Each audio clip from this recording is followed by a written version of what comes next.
Okay, this is just a quick video I wanted to do on Donald Trump and how seriously can we take him? Is he a credible candidate? Well, to keep things kind of short here for video purposes, Trump has outshone the other Republican candidates such as Ron Paul and the others. And so he's being looked at right now as the favorite. But what does he have to offer? Well, for one thing, Forbes says that Trump is worth $4 billion. So therefore, Trump, in theory, can be not beholden to special interests like the other candidates. You know, for the other candidates or any candidate, I would say, well, they should have to hold up a contract that says, well, anybody can donate to my candidacy, but it says right here in the contract that if you donate, you don't expect to get anything in return. But that might be living in fantasy land because that's the climate we live in politically, and it's been that way for years. It hasn't taken long for that to happen in the U.S. So trying to go back or get beyond that or put the genie back in the bottle, so to speak, that's really a hard thing to do because we're in that climate. But he is a candidate that's worth $4 billion, so he can finance his own campaign and supposedly not be beholden to special interests. But I want to ask Donald Trump, and maybe other people can ask him this too, does this mean, Mr. Trump, that you're going to go after or, get Congress on your side to go after the Federal Reserve and abolish it and abolish the IRS?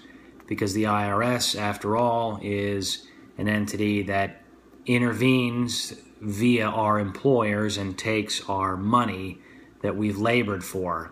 We exchange our labor for income. Income is not a profit, so therefore it can't be taxed. It's unconstitutional.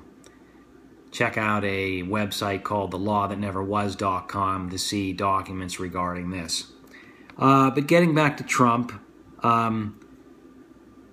I think that one of the good points of him, and maybe one reason why you can take him seriously, is his stance on immigration and illegal immigration. He says he wants to get rid of the people who are valued citizens and productive citizens. If they're illegal, send them back to their countries and then expedite the process to get them back.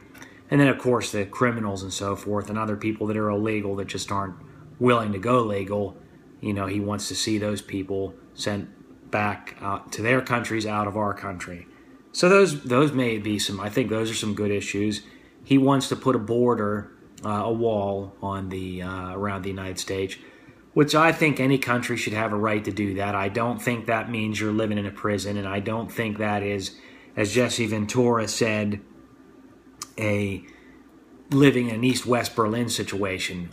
Jesse Ventura probably says that because a lot of times he resides in the Baja in Mexico, which is fine, but he probably sees it from his perspective as an East-West division, like East-West Berlin wall type of thing, which it isn't.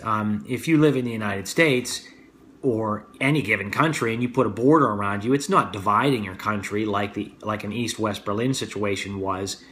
It's surrounding your border. So that's different. So I disagree with Jesse on that, and I agree with Donald Trump to put a wall up.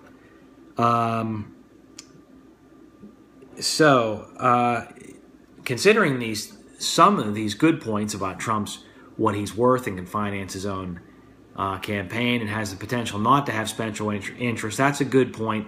Hopefully he does make an issue of the Federal Reserve and the IRS, because any credible candidate will stand up to central bankers and say that this is wrong for the economy. And I don't see Republicans or Democrats generally doing that. Bernie Sanders is another one who, I don't know if, to compare him to Trump, he's obviously a socialist and so forth. But Bernie Sanders has had some good points about the Federal Reserve too, but he doesn't go far enough. He's not making that an issue in its status quo with him and socialism. So